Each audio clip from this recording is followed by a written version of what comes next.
ഇന്ന് ദൈവവചന ധ്യാനത്തിനായിട്ട് നമ്മൾ എടുക്കുന്ന ഭാഗം മറിയയുടെ ചരിത്രമാണ്. മറിയയുടെ അടുക്കൽ ഗബ്രിയേൽ മാലാഖ ഇറങ്ങി വന്ന ചരിത്രം നമുക്കെല്ലാവർക്കും തന്നെ അറിയാം.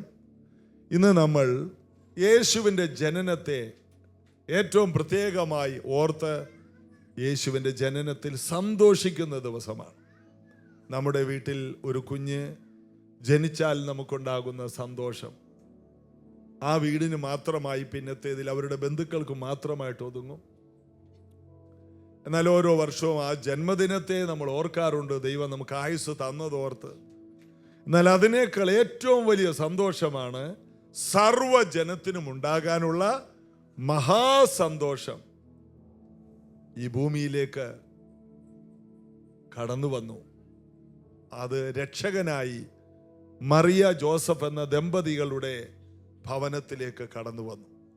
ഒരു ഫാമിലിയിലേക്ക്. പിശാച് തകർത്തത് ഒരു ഫാമിലിയെ. ഏദൻ തോട്ടത്തിൽ ആയിരിക്കുന്ന ആദാമിനോട് പറഞ്ഞു, നീ സന്താന പുഷ്ടിയുള്ളവനായി നിറഞ്ഞ് ഭൂമിയെ അടക്കി വാഴണം. എന്നാൽ ഒരു സന്താനം ജനിക്കുന്നതിന് മുമ്പേ ആദാമിനെയും ഹവ്വയെയും പിശാച് വഞ്ചിച്ച് വീഴിച്ച് ഏദൻ തോട്ടത്തിൽ നിന്ന്, ആ പറുദീസയുടെ ആനന്ദത്തിൽ നിന്ന് പുറത്തു കളഞ്ഞു. അപ്പോൾ ഒന്ന് ആലോചിച്ച് നോക്കിയേ, ഒരു നല്ല കുടുംബജീവിതം, ദൈവം കൊടുത്ത ഭൂമിയിലെ ആദ്യത്തെ കുടുംബജീവിതത്തെ ആര് വീഴിച്ചു? സാത്താൻ വീഴിച്ചു. അപ്പോൾ കുടുംബത്തെ മറിച്ചു കളയുന്ന ഒരു ദുഷ്ടശക്തി ഈ ഭൂമിയിലുണ്ട്. ഒന്നാമത്തെ കുടുംബത്തെ തന്നെ ഒരു നന്മ കാണാതെ ആനന്ദത്തിൽ നിന്ന്, ദൈവ സാന്നിധ്യത്തിൽ നിന്ന്, ദൈവ അനുഗ്രഹത്തിൽ നിന്ന്, സ്വർഗീയ സമാധാനത്തിൽ നിന്ന് പുറത്തു കളഞ്ഞു. അങ്ങനെ ചതിക്കപ്പെട്ട, വഞ്ചിക്കപ്പെട്ട മനുഷ്യനെ ദൈവം തള്ളിക്കളഞ്ഞില്ല. തലകുനിച്ച് നിൽക്കുന്ന ആദാമിൻ്റെ ഹവ്വയുടെയും മുൻപിൽ, കുറ്റബോധത്തോടെ വേദനയോടെ നിൽക്കുന്ന അവരുടെ മുൻപിൽ വെച്ച് സാത്താൻ കേൾക്കെ, അന്ന് പിതാവാം ദൈവം ഒരു വാക്ക് പറഞ്ഞു, സ്ത്രീയുടെ സന്തതിയായി ഒരുവൻ വരും, അവൻ വന്ന് സർപ്പത്തിൻ്റെ തല തകർക്കും. അപ്പൊ ഇത് ഏദൻ തോട്ടത്തിൽ വെച്ചാണ് സംസാരിക്കുന്നത്.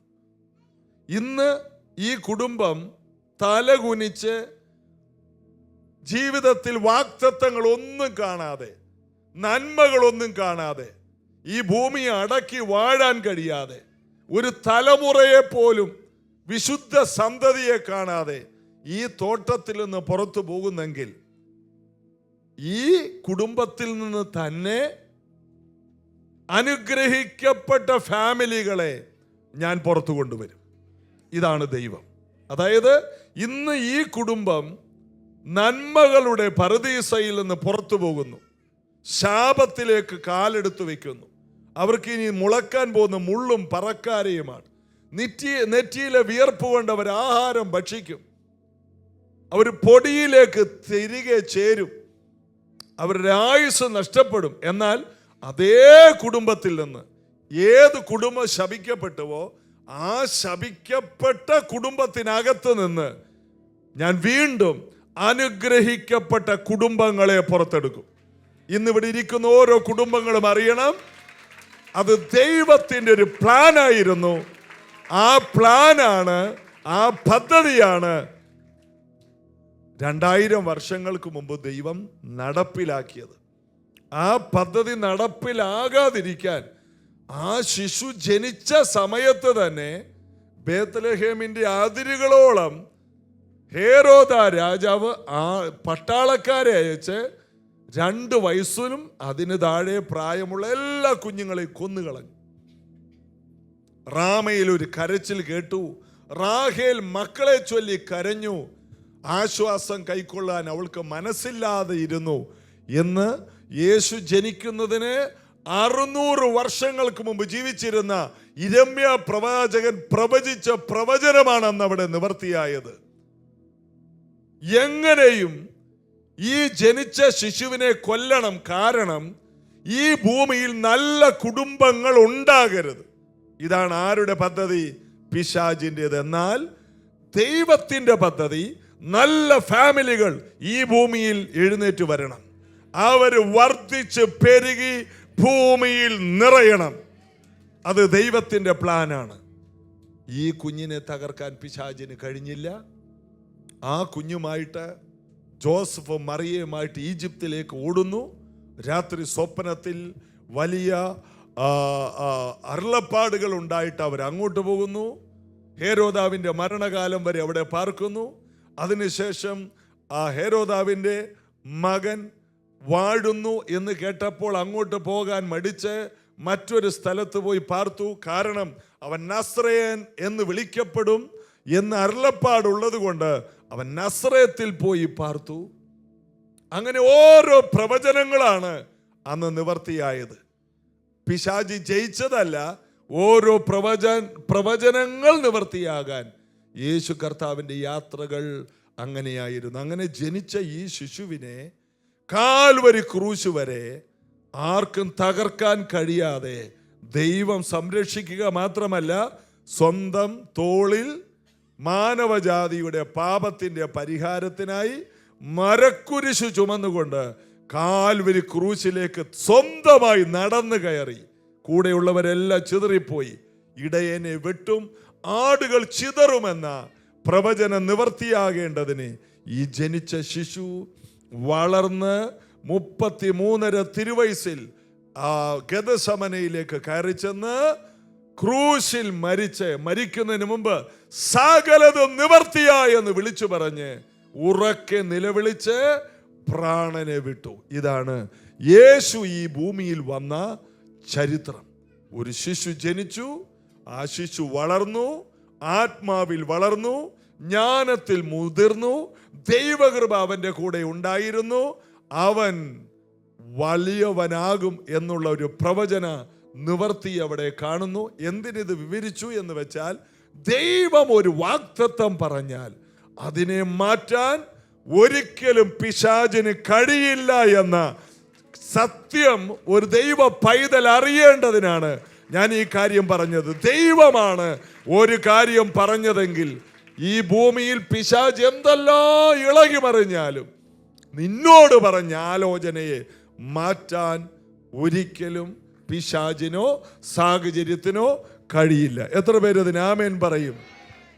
നിന്നോടുള്ള ആലോചന എന്താണ്? നിന്റെ പ്രാർത്ഥനയ്ക്ക് പോലും അതിന് മറുപടിയുണ്ട്. കഴിഞ്ഞ ഉപവാസ പ്രാർത്ഥനയിൽ വ്യാഴാഴ്ച ഒരു കാര്യം എടുത്തു പറഞ്ഞു. അതായത് ദൈവത്തോട് നീ പ്രാർത്ഥിച്ച് ഒരു കാര്യം വാങ്ങിയിട്ടുണ്ടെങ്കിൽ അതും ദൈവം പൂർത്തീകരിക്കും. ഏലീശയുടെ ചരിത്രത്തിൽ ഏലിയാവിനോട് ഏലിയാവ് ചെയ്ത അത്ഭുതത്തെക്കാൾ ഇരട്ടിയാണ് ഏലീശ ചെയ്തത്. കാരണം ഏലീശ പ്രാർത്ഥിച്ചു, കർത്താവേ, ഏലിയാവിൻ്റെ ആത്മാവിൻ്റെ ഇരട്ടി എനിക്ക് വേണം, എനിക്ക് അഭിഷേകം വേണം. അങ്ങനെ ഏലിയാവിൻ്റെ ഇരട്ടി അഭിഷേകം ആർക്ക് കൊടുത്തു? ഏലീശയ്ക്ക് കൊടുത്തു. ഏലിയാവ് 18 അത്ഭുതങ്ങൾ ഏകദേശം ചെയ്തു. ഏലീശയോ ഇരട്ടി ചെയ്യണം, 36 അത്ഭുതം ചെയ്യണം. എന്നാൽ 35 അത്ഭുതം കഴിഞ്ഞപ്പോൾ ഏലീശ ദീനം പിടിച്ചു മരിച്ചു. എന്നാൽ ഏലീശ മരിച്ചു. ചില വർഷങ്ങൾ കഴിഞ്ഞ് ഏലീശയുടെ അസ്ഥികൾ കിടക്കുന്ന ശവക്കുഴിക്കകത്ത് ഒരു യൗവനക്കാരൻ്റെ ഡെഡ് ബോഡി വീണു. കാരണം യൗവനക്കാരനെ അടക്കം ചെയ്യാനായിട്ട് കൊണ്ടുവന്നതാണ്.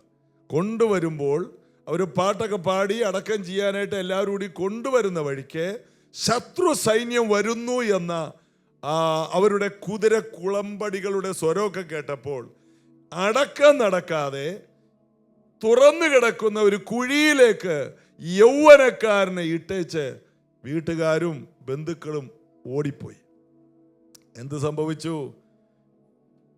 ഏലീശയുടെ അസ്ഥിയെ, അതാണ് 2 രാജാക്കന്മാർ 13:21, ചിലർ ഒരു മനുഷ്യനെ അടക്കം ചെയ്യുമ്പോൾ ഒരു പടക്കൂട്ടത്തെ കണ്ടിട്ട് അയാളെ ഏലീശയുടെ കല്ലറയിലിട്ടു.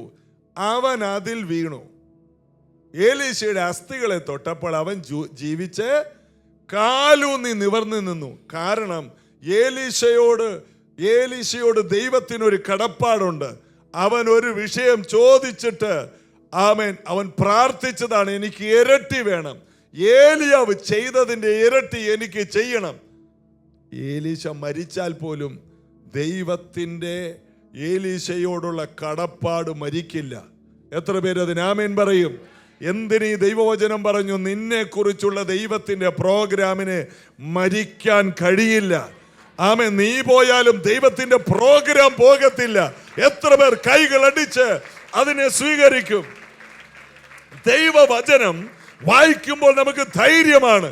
നീ പോയാലും നിന്നെക്കുറിച്ചുള്ള ദൈവത്തിന്റെ പദ്ധതികൾ ഈ ഭൂമിയിൽ നിന്ന് മാറത്തില്ല. ദൈവം വിശ്വസ്തനാണ്. ഏലീശയോട് നീതി കാണിച്ച ഒരു നീതിമാനായ സർവശക്തനായ ദൈവം, അതേ കർത്താവാണ് നമ്മെ വിളിച്ചത്. ആമേൻ. അപ്പോൾ വാഗ്ദത്തം കർത്താവ് പറഞ്ഞാൽ ആ വാഗ്ദത്തം കർത്താവ് തക്ക സമയത്ത് നിവർത്തിയാക്കും. ദൈവത്തിന്റെ വാഗ്ദത്തങ്ങൾക്ക് എപ്പോഴും ആമേൻ. ദൈവത്തിന്റെ വാഗ്ദത്തങ്ങൾ എപ്പോഴും ഉവ്വ ഉവ്വ എന്നാണ്. അതിന് നമ്മൾ ആമേൻ ആമേൻ എന്ന് പറഞ്ഞാൽ മതി. അത് നടക്കോ എന്ന് ചോദിക്കേണ്ട. ആമേൻ. എല്ലാവരും ചേർന്ന് ആമേൻ പറഞ്ഞേ. എന്നോടുള്ള ദൈവത്തിന്റെ ആലോചന നിവർത്തിയാകും എന്ന് വിശ്വസിച്ചവൾ ഭാഗ്യവതി. അവൾ പറയുകയാണ്, ഞാൻ ഭാഗ്യവതിയാണ്, കാരണം ഞാൻ കർത്താവിന്റെ ശബ്ദത്തെ വിശ്വസിച്ചു. മറിയയുടെ ചരിത്രം നമുക്ക് എല്ലാവർക്കും അറിയാവുന്ന ചരിത്രമാണ്. ലൂക്കോസിന്റെ സുവിശേഷം 1-ാം അധ്യായം 26 മുതൽ വായിക്കുമ്പോഴാണ് നമ്മൾ മറിയയുടെ അടുക്കൽ ഗബ്രിയേൽ ദൂതൻ കടന്നു വരുന്ന ഒരു ഭാഗമുണ്ട്. മറിയയുടെ അടുക്കൽ വന്നു, കൃപ ലഭിച്ചവളെ നിനക്ക് വന്ദനം. അവൾ അതിശയിച്ചു പോയി. എന്തൊരു വന്ദനം! കാരണം പ്രകാശം കൊണ്ട് നിറഞ്ഞ ഒരു മാലാക ഒരു സാധാരണക്കാരിയായ ഒരു പെൺകുട്ടിയുടെ അടുക്കലേക്ക് ഇറങ്ങി വന്നു. മറിയക്ക് യാതൊരു പ്രത്യേകതയുമില്ല.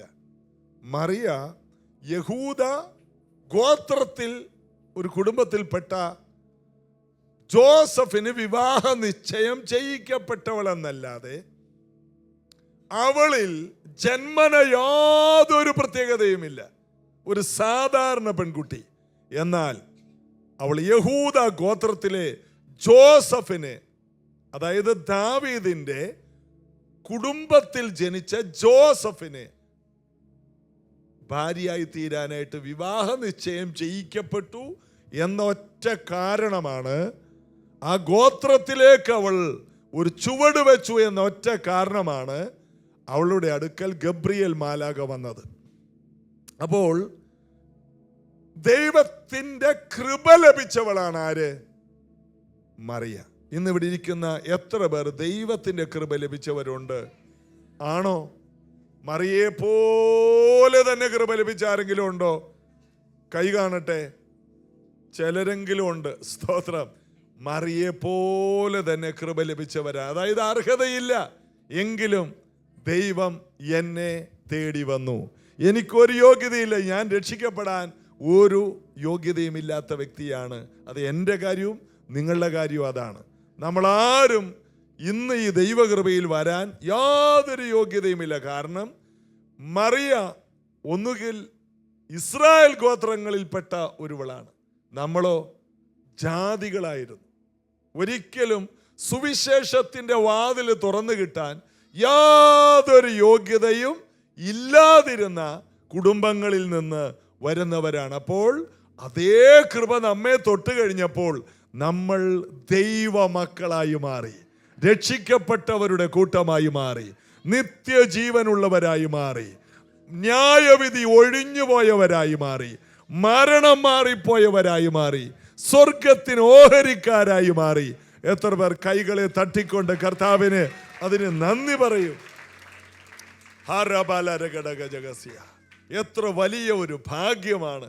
ഇതിലാണ്, ഈ ദൈവവചനങ്ങളിലാണ് നമ്മൾ ധൈര്യപ്പെടേണ്ടതും നാം സന്തോഷിക്കേണ്ടതും.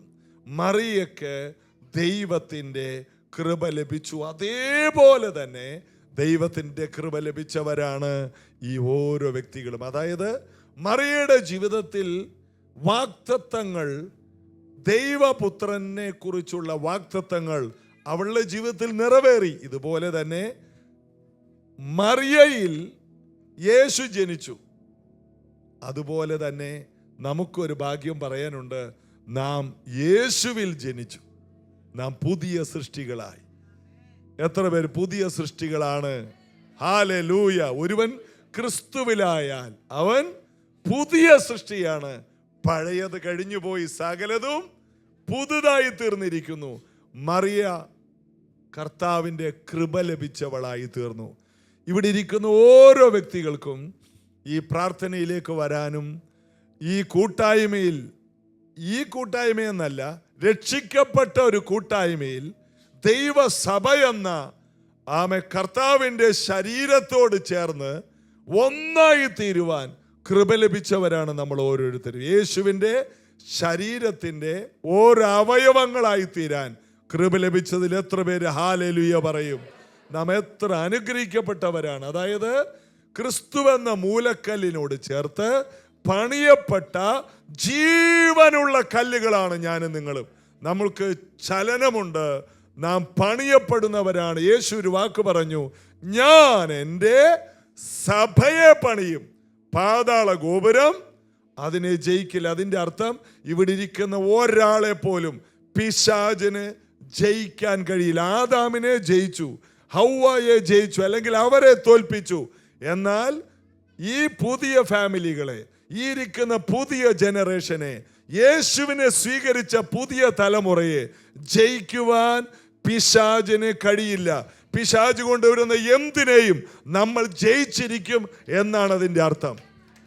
ആദാം തോറ്റുപോയിടത്ത് നാം ഇതാ ജയിക്കാൻ കാരണം ഒടുക്കത്തെ ആദാമായി ഒരുവൻ കടന്നു വന്നു. അവൻ മനുഷ്യനായി തന്നെത്താൻ താഴ്ത്തി വേഷത്തിൽ മനുഷ്യനായി ഒരു ദാസരൂപമെടുത്തു എന്ന് ഫിലിപ്പിയ ലേഖനം 2-ാം അധ്യായത്തിൽ പറയുന്നു.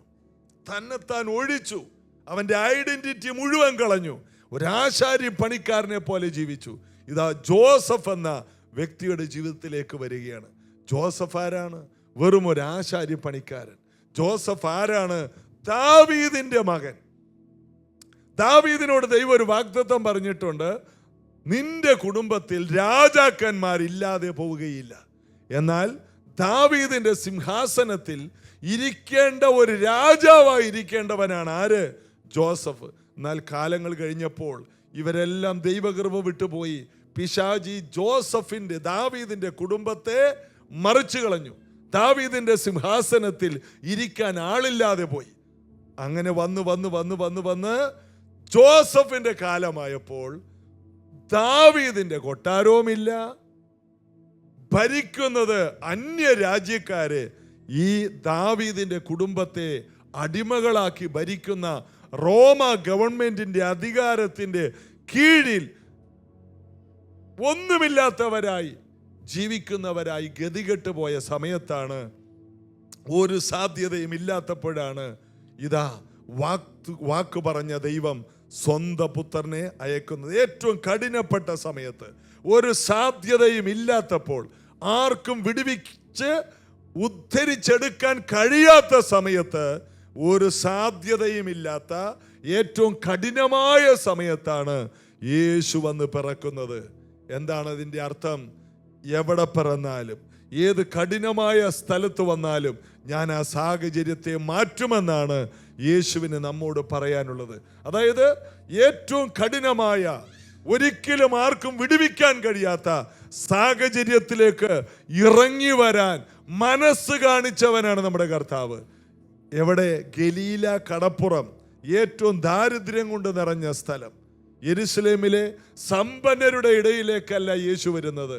യേശുവിൻ്റെ ജീവിതം മുഴുവനും ഗലീല, ആ ദാരിദ്ര്യം കൊണ്ട് നിറഞ്ഞ നസ്രേത്ത് ഗലീല പോലെയുള്ള സ്ഥലത്താണ് യേശുവിൻ്റെ ജീവിതത്തിൻ്റെ നല്ല പങ്കും യേശു കർത്താവ് ചെലവാക്കിയത്. അതായത് ഇരുട്ടിലിരിക്കുന്ന ജനം വലിയ ഒരു വെളിച്ചം കണ്ടു. ഒരു വലിയ വെളിച്ചത്തിന് ഏത് ഇരുട്ടിലേക്കും പോകാൻ കഴിയും.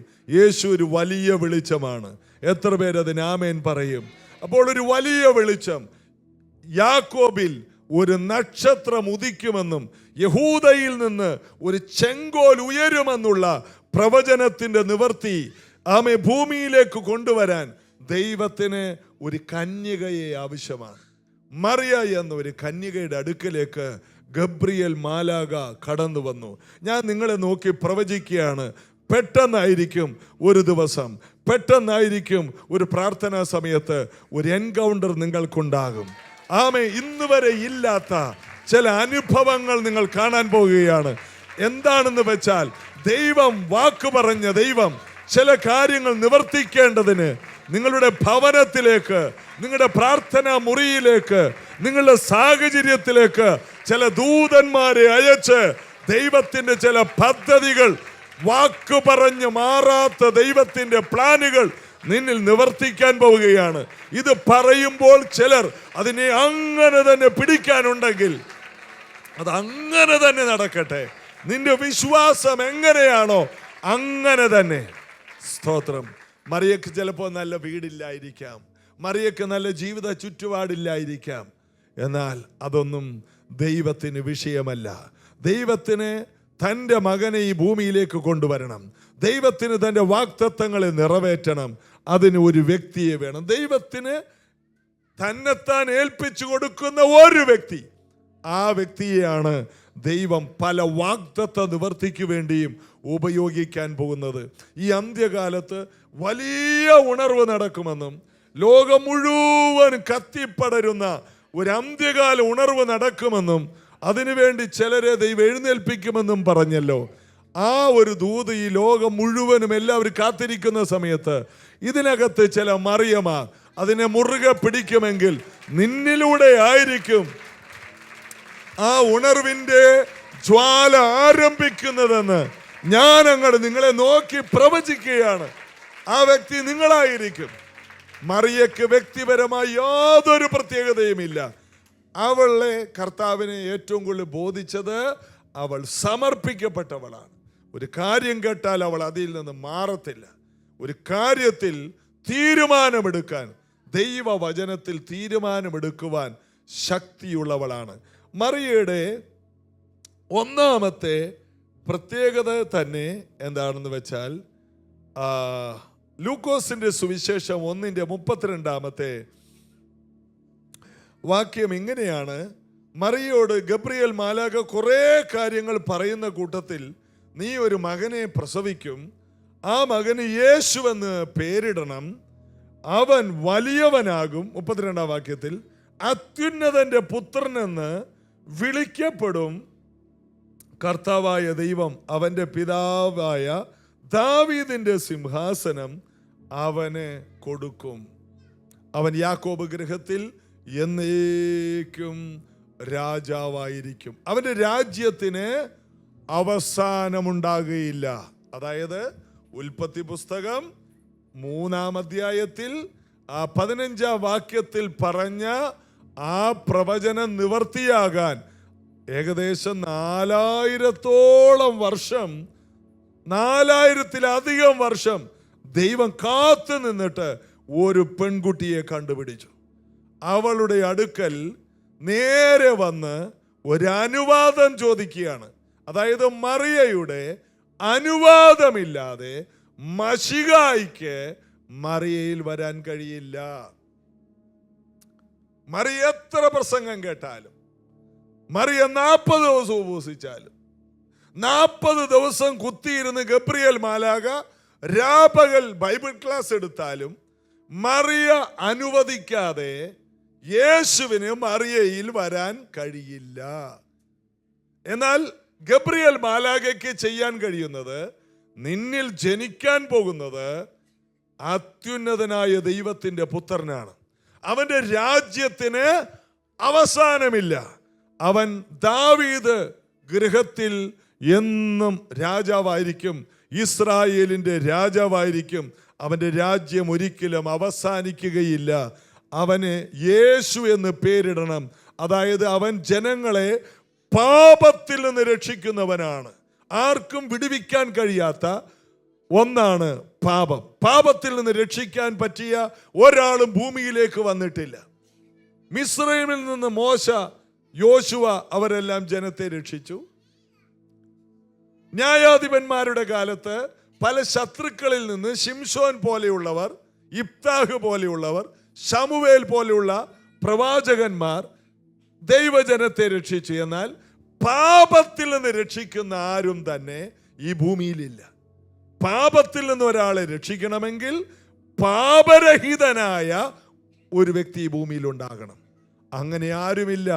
അതുകൊണ്ട് വാക്കു പറഞ്ഞ ദൈവം തന്നെ ഏറ്റൊടുവിൽ മനുഷ്യനായി, പാപമില്ലാത്തവനായി ഈ ഭൂമിയിലേക്ക് വരികയാണ്. അതുകൊണ്ടാണ് എബ്രായ ലേഖനത്തിൽ പറയുന്നത്, പാപമൊഴികെ സകലത്തിലും നമുക്ക് തുല്യമായി പരീക്ഷിക്കപ്പെട്ടവൻ. പാപമൊഴികെ, പാപമില്ലാത്ത ഒരുവന് മാത്രമേ പാപിയെ രക്ഷിക്കാൻ കഴിയൂ.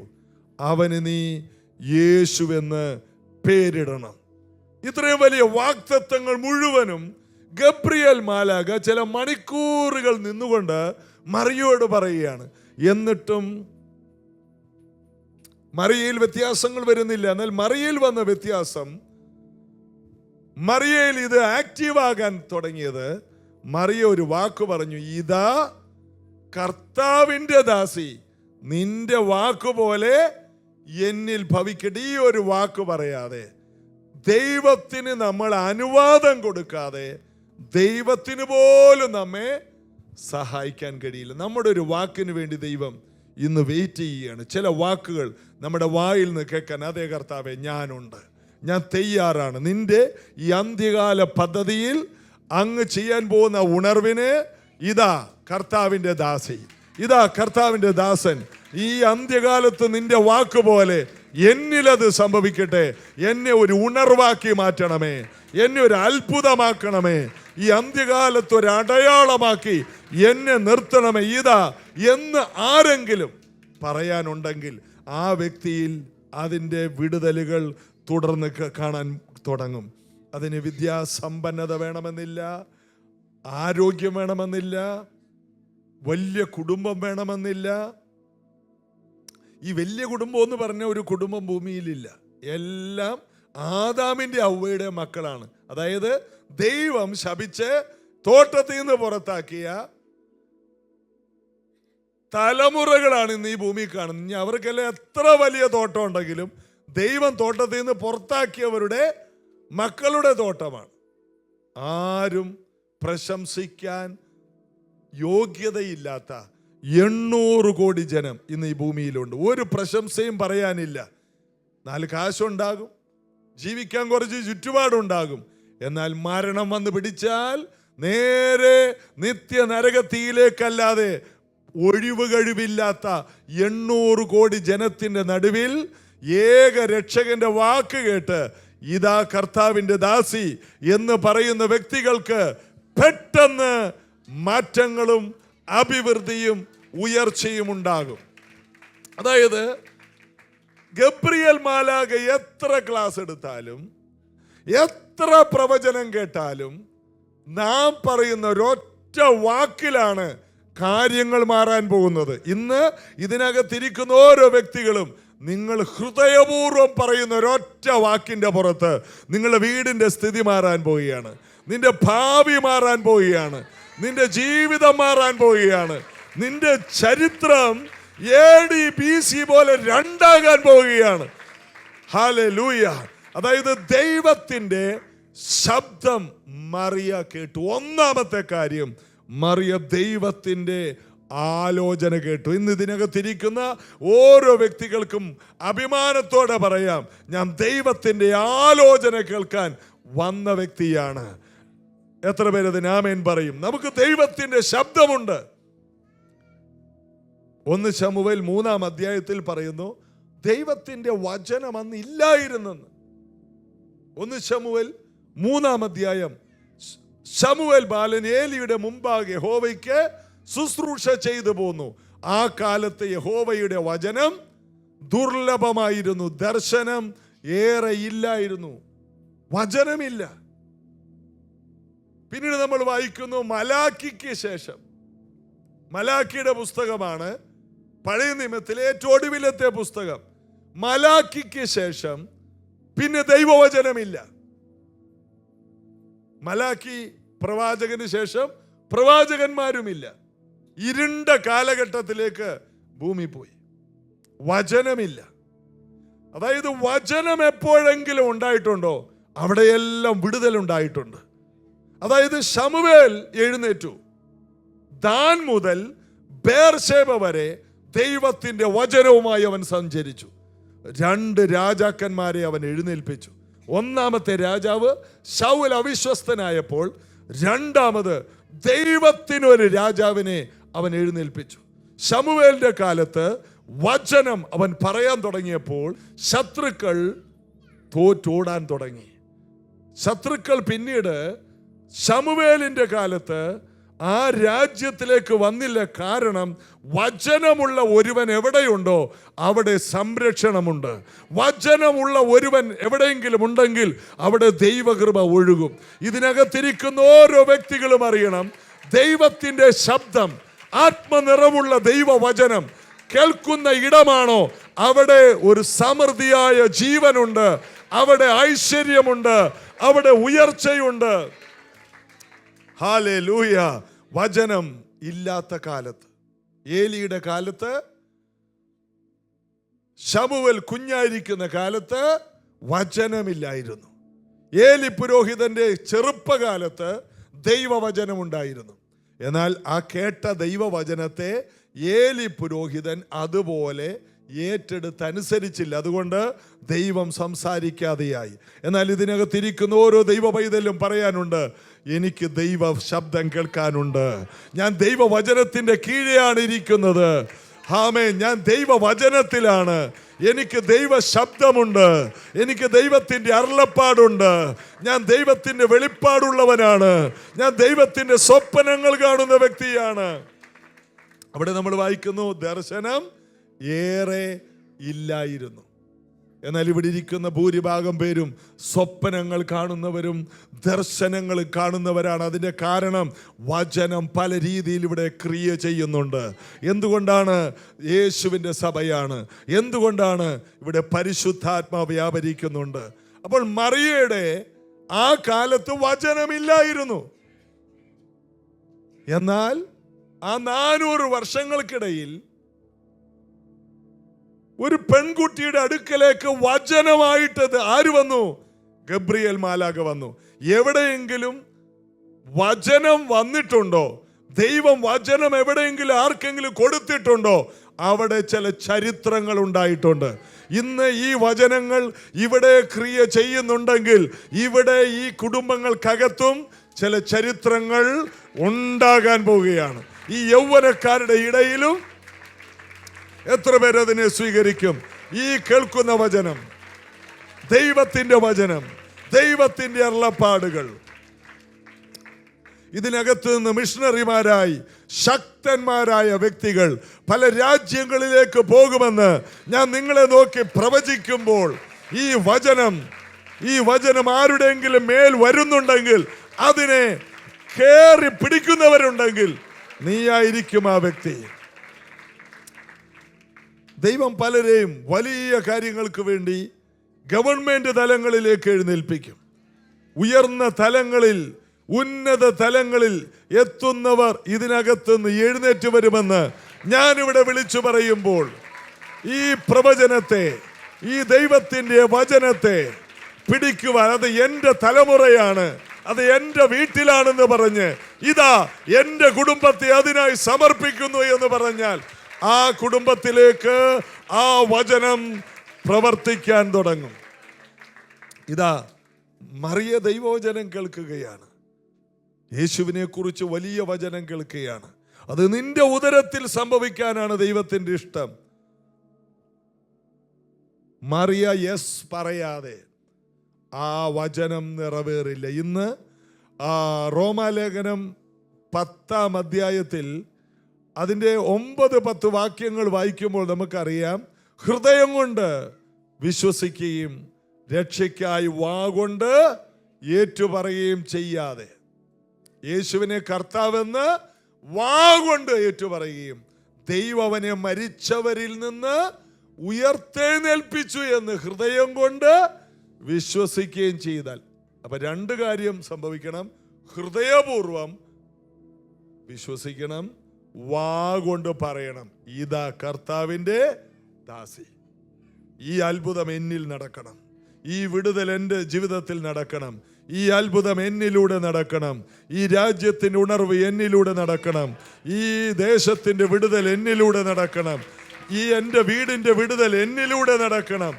ഇതാ കർത്താവിൻ്റെ ദാസി. മറിയ ദൈവ ശബ്ദം കേട്ടു. ഒന്ന്, മറിയ ദൈവ ശബ്ദം കേട്ടു. രണ്ട്, മറിയ ദൈവ വചനത്തിൽ സമർപ്പിച്ചു. ഒന്ന്, ദൈവവചനം കേൾക്കണം, വാഗ്ദത്തങ്ങൾ നിറവേറാൻ ഒന്ന് ദൈവവചനം കേൾക്കണം, ദൈവത്തിൽ നിന്ന് കേൾക്കണം.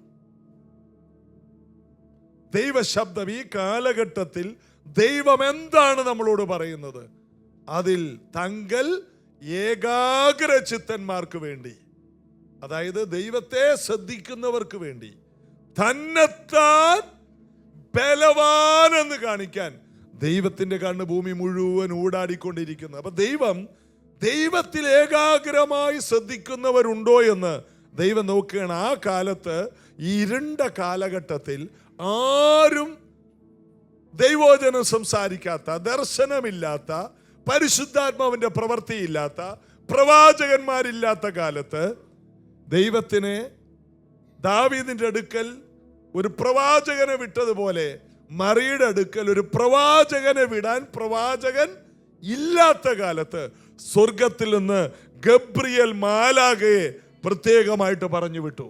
ഒരു മനുഷ്യൻ നിന്റെ അടുക്കൽ വരാനില്ലെങ്കിൽ, ആരും നിന്നെ സഹായിക്കാനില്ലെങ്കിൽ, നിന്റെ സാഹചര്യം മുഴുവനും ഇരുണ്ടതാണെങ്കിൽ പേടിക്കണ്ട, ദൈവത്തിന്റെ സമയമായാൽ സ്വർഗത്തിൽ നിന്ന് തന്നെ നിന്റെ അടുക്കൽ ആളെ വിടും. അത് ദൈവത്തിന്റെ നീതിയാണ്. ഇസ്രായേൽ ഒത്തിരി പേര് രക്ഷിക്കപ്പെടുന്നുണ്ട്. എന്നാൽ കൊർന്നല്യോസ് അന്യ ജാതിക്കാരനാണ്, ഇസ്രായേലുമായിട്ട് യാതൊരു ബന്ധവുമില്ല. അന്ന് ജാതികൾക്ക് രക്ഷ വന്നിട്ടില്ല. എന്നാൽ കൊർന്നല്യോസ് പ്രാർത്ഥനയിൽ ഇരിക്കുമ്പോൾ അവൻ സകല കുടുംബത്തോടുകൂടി ഭക്തിയോടെ പ്രാർത്ഥിക്കുന്നവനാണ്. ആരോടാ പ്രാർത്ഥിക്കുന്നതെന്ന് അവനും അറിഞ്ഞൂടാ. അവന് ദൈവമേ, ഈ പ്രപഞ്ചത്തിൽ ഒരു ദൈവമുണ്ടല്ലോ, ആ ദൈവത്തോടെന്ന് പറഞ്ഞുള്ള പ്രാർത്ഥനയാണ്. ആ ദൈവം ആരാണെന്നറിയില്ല. ദൈവത്തിനൊരു ഏകജാതനായ മകനുണ്ടെന്നുള്ള കാര്യം അറിയില്ല. പരിശുദ്ധാത്മാവിനെ കുറിച്ച് തനിക്കറിയില്ല. അങ്ങനെ ഇരിക്കുമ്പോൾ അവൻ വ്യക്തമായ ഒരു കാഴ്ച കണ്ടു. അതാണ് അപ്പോസ്തല പ്രവൃത്തി 10-ാം അധ്യായത്തിൽ ഒരു ദൂതൻ തൻ്റെ പ്രാർത്ഥനാ മുറിയിലേക്ക് ഇറങ്ങി വരുന്നത് അവൻ സ്പഷ്ടമായിട്ട് കണ്ടു. അതായത് ഒരു മനുഷ്യൻ ഇറങ്ങി ചെല്ലാത്ത ഇടത്ത് ദൈവം തൻ്റെ ദൂതനെ അയച്ചും അവിടെ വചനം പറയും. എന്നാൽ അവിടെ കൊർന്നല്യോസിന്റെ വീട്ടിൽ ഒരു ദൂതൻ വന്നിട്ട് വചനം പറയുന്നില്ല. കൊർന്നല്യോസിന്റെ വീട്ടിൽ ചെന്നിട്ട് ദൂതൻ പറയുന്ന ഒരു വാക്കുണ്ട്. തോൽക്കൊല്ലനായ ശീമോന്റെ വീട്ടിൽ പാർക്കുന്ന പത്രോസ് എന്ന പേരുള്ള വേറൊരു ശീമോനുണ്ട്. അവനെ വിളിച്ച് നീ വചനം കേൾക്കണം. നീ എന്ത് കേൾക്കണം? ആ വചനം, രക്ഷയുടെ വാർത്ത കേൾക്കണം. കാരണം എന്താണ്? അന്ന് ഒരു പത്രോസ് ഉണ്ട്, ഒരു അന്ത്രയോസ് ഉണ്ട്.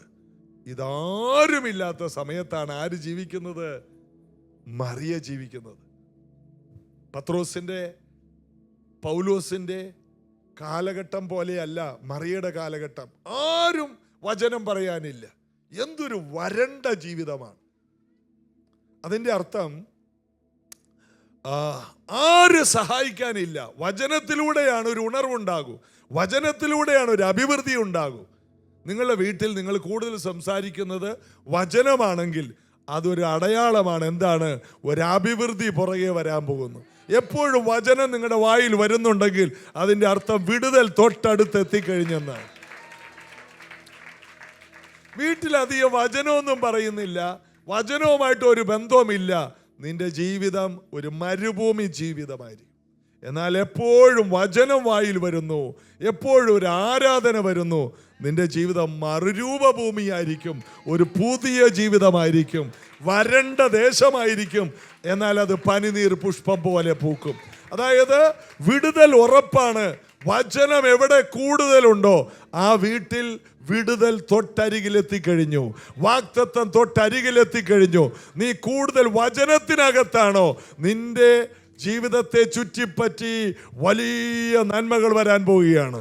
നിന്റെ ജീവിതത്തെ ചുറ്റിപ്പറ്റി വലിയ വിടുതലുകൾ നീ കാണാൻ പോവുകയാണ്. അപ്പോൾ വചനത്തിൽ അങ്ങട് മറിയ നിറഞ്ഞു. 2, വചനം അവൾ അങ്ങട് എന്ത് ചെയ്തു? വചനത്തിൽ അങ്ങട് വിശ്വസിച്ചിട്ട് അവളെ തന്നെ സമർപ്പിച്ചു. ഇത് കല്യാണം മുടങ്ങുന്ന കേസാ.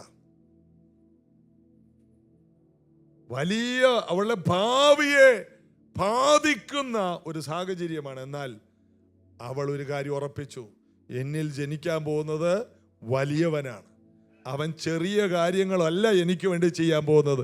വലിയവൻ എന്നിൽ ജനിക്കുമെങ്കിൽ, അത്യുന്നതൻ എന്നിൽ ജനിക്കുമെങ്കിൽ, അവൻ ദാവീദിന്റെ സിംഹാസനത്തിൽ സ്ഥിരമായിട്ടിരിക്കാനുള്ളവൻ എന്നിൽ ജനിക്കുന്നുവെങ്കിൽ പിന്നെ എൻ്റെ കുടുംബജീവിതം തകരത്തില്ല, എൻ്റെ ഭാവി തകരത്തില്ല.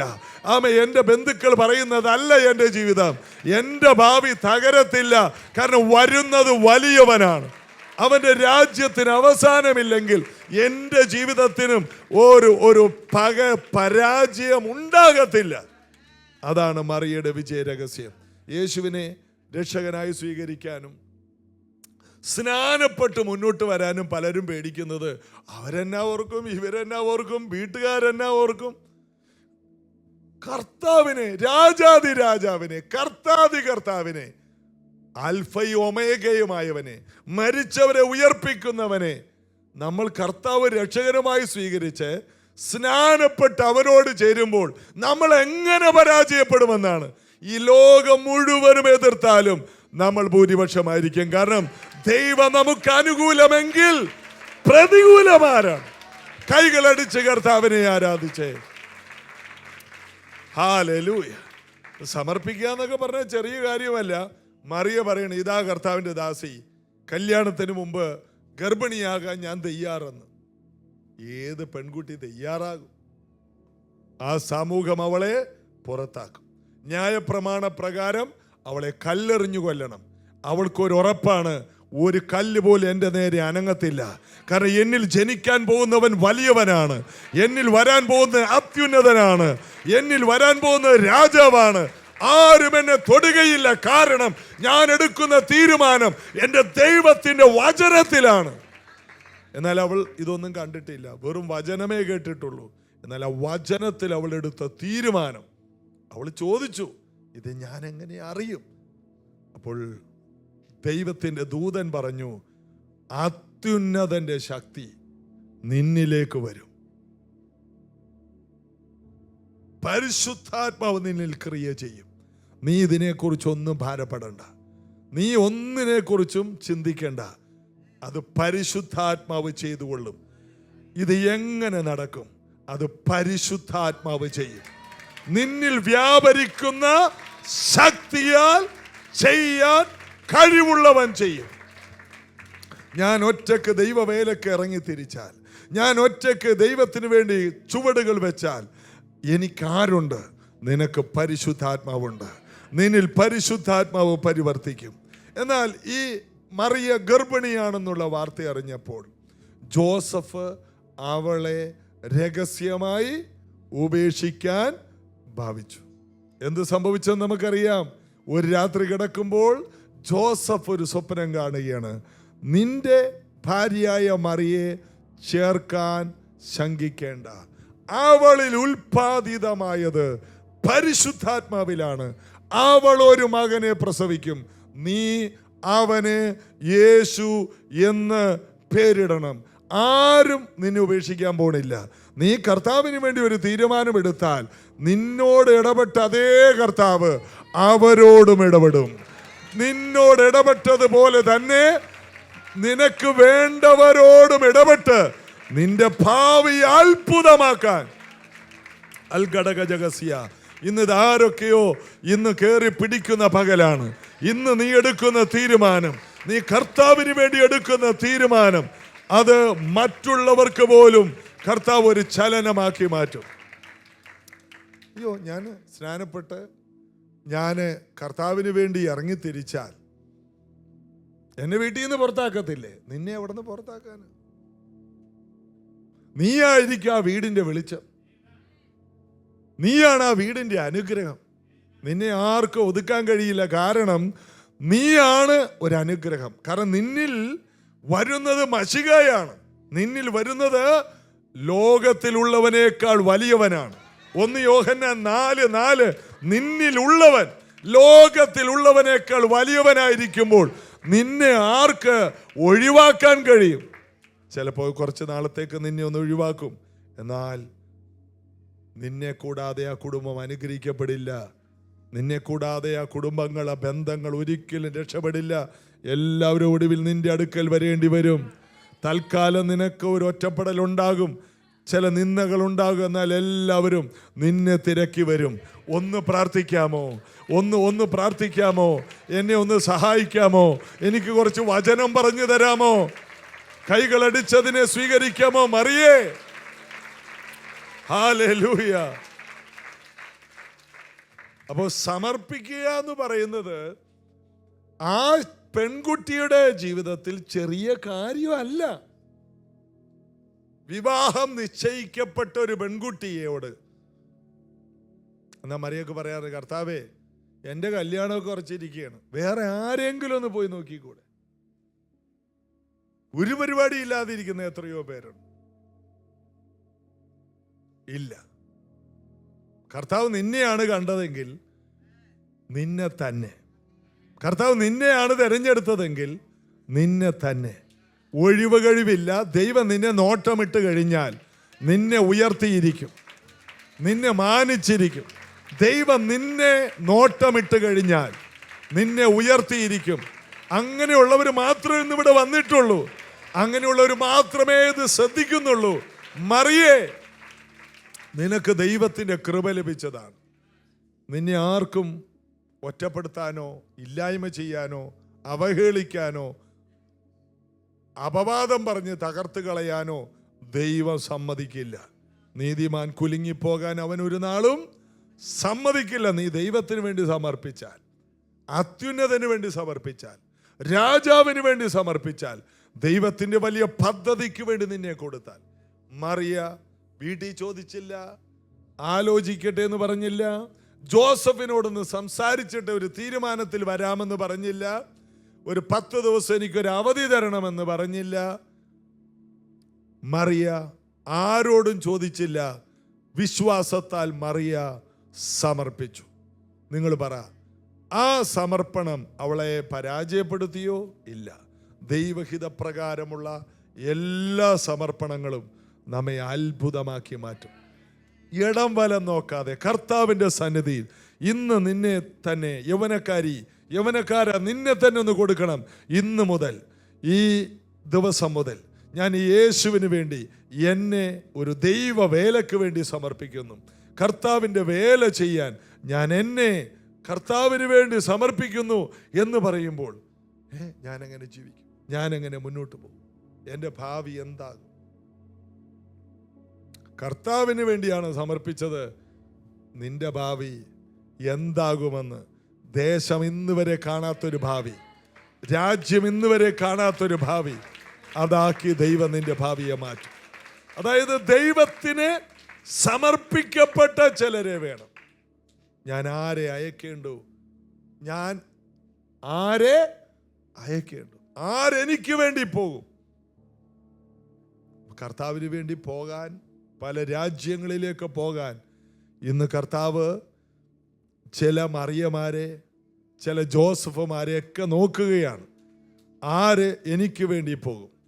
നിങ്ങളുടെ ജീവിതത്തിൽ നിങ്ങളൊരു സമർപ്പണം ഇന്നെടുക്കുമെങ്കിൽ, നിങ്ങളുടെ വ്യക്തിപരമായ ജീവിതത്തിൽ കർത്താവേ, അങ്ങ് എനിക്ക് അവസരം തന്നാൽ ഞാൻ ഇന്ന കാര്യം ഞാൻ ചെയ്യാം, ഇന്ന് കേട്ടതുപോലെ ഞാൻ എന്നെ തന്നെ സമർപ്പിക്കുന്നു. നിങ്ങളുടെ ഹൃദയത്തിൽ നിങ്ങളുടെ കൊച്ചു കൊച്ചു സമർപ്പണങ്ങളിലെല്ലാം വലിയ ചലനങ്ങൾ, വലിയ പ്രതികരണങ്ങൾ സംഭവിക്കുമെന്ന് ഞാൻ ആത്മാവിൽ നിങ്ങളോട് പറയുകയാണ്. ഈ ദൈവവചനം കേട്ടുകൊണ്ടിരിക്കുമ്പോഴെല്ലാം നിങ്ങൾ പറയണം, ഇത് എന്നോടാണ്. ഇതുപോലെ എൻ്റെ ജീവിതത്തിൽ ഒരു വലിയ മാറ്റത്തിന് വേണ്ടി ഞാൻ എന്നെ തരുന്നു. മറിയയുടെ ജീവിതത്തിൽ മൂന്നാമത്തെ കാര്യം ലൂക്കോസ് 1:39 വാക്കാണ്. ആ നാളുകളിൽ മറിയ എഴുന്നേറ്റ് മലനാട്ടിൽ ഒരു യഹൂദ പട്ടണത്തിൽ ബന്ധപ്പെട്ട് ചെന്നു. എവിടെ? സക്കരിയാവിൻ്റെയും എലിസബത്തിൻ്റെ വീട്ടിൽ, അപ്പച്ചൻ്റെ അമ്മച്ചിയുടെയും വീട്ടിലോട്ട് പോയി. അവര് ബന്ധുക്കളാണ്. ബന്ധുക്കളായതുകൊണ്ടല്ല പോയത്, ഇവരോട് ദൈവം ഇടപെടുന്നുണ്ട്, ദൈവശബ്ദം കേൾക്കുന്നവരാണെന്ന് ആരറിഞ്ഞു? മറിയ അറിഞ്ഞു. അതായത് ദർശനമില്ലാത്ത, വെളിപ്പാടില്ലാത്ത, ആലോചനയില്ലാത്ത കാലത്ത് ഒരു കൂട്ടായ്മ പുലർത്താൻ വളരെ മൈലുകൾ യാത്ര ചെയ്ത് ഒരു ഗ്രാമത്തിൽ ചെന്ന് സക്കരിയാവിൻ്റെ വീട്ടിൽ പോയി അവൾ 3 മാസം അവിടെ പാർത്തതായിട്ട് നമ്മൾ വായിക്കുന്നു. അതായത് ഇങ്ങനൊരു അനുഭവം എനിക്കുണ്ടെങ്കിൽ, ഇത് പറഞ്ഞാൽ മനസ്സിലാകുന്ന ഒരാളുടെ കൂടെ എനിക്കൊരു കൂട്ടായ്മ വേണം.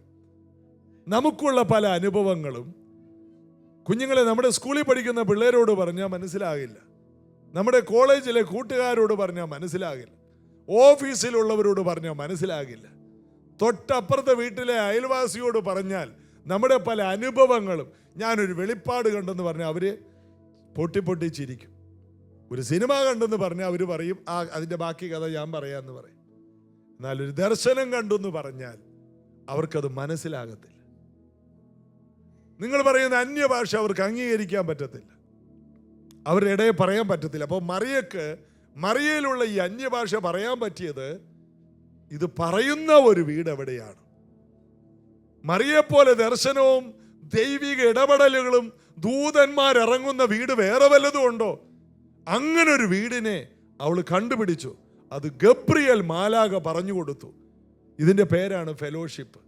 ഒരേ അനുഭവമുള്ളവർ തമ്മിൽ ഒരുമിച്ച് കൂടുന്നു. ഒരേ അനുഭവമുള്ളവർ തമ്മിൽ ഒരുമിച്ച് കൂടി ഈ ആത്മീക കാര്യങ്ങൾ ചർച്ച ചെയ്യുന്നു, ആത്മീയ കാര്യങ്ങൾ പറഞ്ഞു പ്രാർത്ഥിക്കുന്നു, ആത്മീകമായിട്ട് ബലപ്പെടുന്നു. അങ്ങനെ ഒരു ബന്ധമാണ് സഭ എന്ന കൂട്ടായ്മയിലൂടെ നടക്കുന്നത്. ഒറ്റപ്പെട്ട് കടന്നു വരുന്ന മറിയമാരുടെ ജീവിതത്തിൽ ഉള്ള ദൈവകൃപയെ ജ്വലിപ്പിക്കുവാൻ സഭ എന്ന ഒരു കൂട്ടായ്മ ആവശ്യമാണ്. അതിനുവേണ്ടിയാണ് ദൈവം വിളിച്ചു വേർതിരിച്ച് ഓരോരുത്തരെയും ഒരു സഭയാക്കി നിർത്തിയത്. കാരണം ഇവിടെയുള്ള എല്ലാവർക്കും ഒരേ ഭാഷയാണ്. ഭാഷയെന്ന് പറയുമ്പോൾ നമ്മൾ തമ്മിൽ പറഞ്ഞാൽ മനസ്സിലാകും. നമുക്കെല്ലാം ഒരേ അനുഭവമുള്ളവരാണ്, സ്വർഗീയ ദർശനമുള്ളവരാണ്, വെളിപ്പാടുകളുള്ളവരാണ്. ഈ ലോകത്തിൽ പോയി നമ്മുടെ പല അനുഭവങ്ങൾ പങ്കുവെച്ചാൽ അവരത് അംഗീകരിക്കില്ല, അവരത് കളിതമാശയായിട്ട് പറയും. ഒരു ദൂതനെ ഞാൻ കണ്ടിട്ടുണ്ടെന്ന് പറഞ്ഞാൽ അവർക്കത് ഉൾക്കൊള്ളാൻ കഴിയില്ല, അവരത് അംഗീകരിക്കുന്നില്ല. യേശു ഒരു യാഥാർത്ഥ്യമാണെന്ന് പറഞ്ഞാൽ അവർ അംഗീകരിക്കില്ല. പരിശുദ്ധാത്മാവ് നിന്നുപോയെന്ന് പഠിപ്പിക്കുന്ന ക്രിസ്തീയ സമൂഹത്തിന്റെ നടുവിലാണ് നമ്മൾ പാർക്കുന്നത്. പരിശുദ്ധാത്മാവ്, ചില സഭകളിൽ അന്യഭാഷ അവർക്ക് അലർജിയാണ്. അലർജി എന്ന് പറഞ്ഞാൽ ശരീരത്തിൽ തടിച്ചു പൊങ്ങുമെന്നല്ല, അവരുടെ മുഖത്ത് ഇങ്ങനെ തടിച്ചു പൊങ്ങും, അവർക്ക് ഇഷ്ടമല്ല. അന്യഭാഷ നിന്നുപോയി, അത്ഭുതങ്ങൾ നിന്നുപോയി എന്ന് പഠിപ്പിക്കുന്ന ക്രിസ്തീയ സമൂഹമുണ്ട്. എന്നാൽ ഒരേ അനുഭവമുള്ളവർ, വെളിപ്പാടും ദർശനവും ഉള്ളവർ ഇടത്തും വലത്തും ഇരിക്കുമ്പോൾ അതിൻ്റെ ഒരു ഇമ്പാർട്ടേഷൻ, അതിൻ്റെ ഒരു പകർച്ച, അത് എത്ര ഒരു വലുതാണ്. ഓ, കൈകൾ അടിച്ചുകൊണ്ട് ഇവിടെ നമുക്ക് അന്യഭാഷ പറയാൻ പറ്റും, ഇവിടെ നമുക്ക് പാട്ടുകൾ പാടാൻ പറ്റും, ഇവിടെ നമുക്ക് നൃത്തം ചെയ്ത് ആരാധിക്കാൻ പറ്റും, ഇവിടെ നമുക്ക് യേശുവിനെ ഉയർത്താൻ പറ്റും. എന്നാൽ ഈ കോമ്പൗണ്ട് കഴിഞ്ഞ് വെളിയിലോട്ട് ഇറങ്ങിയാൽ അവിടെ അത് വേറൊരു ലോകമാണ്. നമ്മുടെ കൊച്ചു വീട് കഴിഞ്ഞ് വെളിയിലോട്ട് ഇറങ്ങുമ്പോൾ വേറൊരു ലോകമാണ്. എന്നാൽ നമുക്കുള്ള ദൈവകൃപയെ ജ്വലിപ്പിക്കണമെങ്കിൽ അതേ അനുഭവമുള്ളവരുമായിട്ട് ഒരു കൂട്ടായ്മ വേണം. നമുക്കറിയാം, കടമുള്ളവർ, ഞെരുക്കമുള്ളവർ, സന്തുഷ്ടിയില്ലാത്തവർ ദാവീദിന്റെ അടുക്കൽ വന്നു. പിന്നീട് നമ്മൾ വായിക്കുന്നു, ദാവീദിന്റെ അടുക്കൽ വന്ന ആ 400 പേരും ശക്തന്മാരായി, വീരന്മാരായി, രാജ്യത്തിൻ്റെ സൈന്യാധിപന്മാരായി യുദ്ധവീരന്മാരായി മാറി. ആരുടെ അടുക്കൽ വന്നു? അഭിഷേകമുള്ളവൻ്റെ അടുക്കൽ വന്നപ്പോൾ ആ അനുഭവമുണ്ടായി. ഇതുപോലെ അഭിഷേകത്തിലേക്ക് വരുന്നവരുടെ കടം മാറും, ഞെരുക്കം മാറും, സാഹചര്യം മാറും, ജീവിതം മാറും, കരുത്തുള്ളവരാകും. കൈകളടിച്ച് യേശുവിനെ ആരാധിച്ചേ. ഏത് തകർന്നവരും അഭിഷേകമുള്ളിടത്ത് വരുമ്പോൾ ജീവിതം മാറും. ഒരിക്കൽ ദാവീദിനെ പിടിക്കാൻ ശൗൽ എന്ന രാജാവ് നടക്കുകയാണ്. ദാവീദിനെ കൊല്ലണം, ദാവീദ് രാജാവാകുമെന്ന് അവനോടുള്ള ആലോചന ഈ ശൗലിന് അറിയാം. ദാവീദ് അംഗീകാരമുള്ളവനാണെന്നറിയാം. അസൂയ നിമിത്തം ശൗൽ ഇവനെ കൊല്ലാനായിട്ട് നടക്കുകയാണ്. അങ്ങനെ ഇരിക്കുമ്പോൾ ഒരിക്കൽ ശൗല് ദാവീദിനെ പിടിക്കാൻ ഒരു സൈന്യത്തെ അയച്ചു. ദാവീദ് അറിഞ്ഞിട്ട് ഓടി ശമൂവേൽ പാർക്കുന്ന സ്ഥലത്ത് വന്നു. ശമൂവേൽ പാർക്കുന്ന സ്ഥലം രാമ എന്ന് പറഞ്ഞൊരു സ്ഥലമുണ്ട്. അതിനടുത്ത് വേറൊരു സ്ഥലത്താണ് അവൻ്റെ ആരാധനയും പ്രാർത്ഥനയൊക്കെ നടക്കുന്നത്. അവിടെ പ്രവാചക ശിഷ്യന്മാർ കുറെ പേരുണ്ട്. അവരൊരുമിച്ച് ഇങ്ങനെ ഒരു ആത്മാവിൻ്റെ അന്തരീക്ഷത്തിൽ സ്തുതിച്ചുകൊണ്ടിരിക്കുമ്പോൾ ദാവീദും ആ കൂട്ടത്തിൽ ചെന്നു. കാരണം ഒരു ആത്മീക അന്തരീക്ഷത്തിലല്ലാതെ ദാവീദിന് നിലനിൽക്കാൻ കഴിയില്ല. ദാവീദ് ഓടി ശമൂവേലിന്റെ അടുക്കൽ ചെന്നു. ശമൂവേലാണ് ദാവീദിനെ അഭിഷേകം ചെയ്തത്. ദാവീദ് വലിയ പ്രതികൂലത്തിലാണ്. ദാവീദിനെ പിടിക്കാൻ ശൗലിന്റെ ഒരു സൈന്യം വന്നു. സൈന്യം ആ കോമ്പൗണ്ടിൽ എത്തുമ്പോഴേക്കും ആ ഗ്രാമത്തിൽ കടന്നേ ഉള്ളൂ. ആ സൈന്യം മുഴുവനും പ്രവചിക്കാൻ തുടങ്ങി. അവരാത്മാവിലായി. അവർ തിരിച്ചു പോകുന്നില്ല. ശൗല് വീണ്ടും സൈന്യത്തെ അയച്ചു. അടുത്ത സൈന്യവും വന്നിട്ട് ഇതുപോലെ തന്നെ ഒരു ഗ്രൂപ്പ് വന്നിട്ട് അവരും ആത്മാവിലായി. അവരും പ്രവചിക്കാൻ തുടങ്ങി. വീണ്ടും സൈന്യത്തെ അയച്ച് ഏറ്റൊടുവിൽ ശൗല് തന്നെ നേരിട്ട് വന്നു. ശൗലും ആത്മാവിലായി. അവനും പ്രവചിക്കാൻ തുടങ്ങി. കാരണം അവിടെ ഒരു അന്തരീക്ഷമുണ്ട്. എന്താണ്? പരിശുദ്ധാത്മാവിൻ്റെ അന്തരീക്ഷം. ദാവീദിനെ പിടിക്കാൻ വന്നതാണ്. എന്നാൽ ദാവീദിനെ പിടിക്കാൻ കഴിയുന്നില്ല. കാരണം ശമൂവേൽ ദൈവവചനമുള്ളവനാണ്. ദൈവവചനമുള്ളവൻ എവിടെ പാർക്കുന്നുവോ അവിടുത്തെ അന്തരീക്ഷം പരിശുദ്ധാത്മാവിൻ്റെ അന്തരീക്ഷമാണ്. നിന്റെ വീട്ടിലേക്ക് ആരെങ്കിലും വന്നാൽ അവൻ്റെ അന്തരീക്ഷം മാറിപ്പോകും. പ്രാർത്ഥിക്കുന്ന നിന്റെ വീട്ടിലേക്ക്, ദൈവവചനവുമായി ഇരിക്കുന്ന നിന്റെ വീട്ടിലേക്ക്, ദൈവവുമായിട്ട് അടുത്തിരിക്കുന്ന നിന്റെ അടുക്കലേക്ക് വരുന്നവർ ആത്മാവിലാകുന്ന ഒരന്തരീക്ഷമുണ്ട്. ഹല്ലേലൂയ. അങ്ങനെയാകട്ടെ.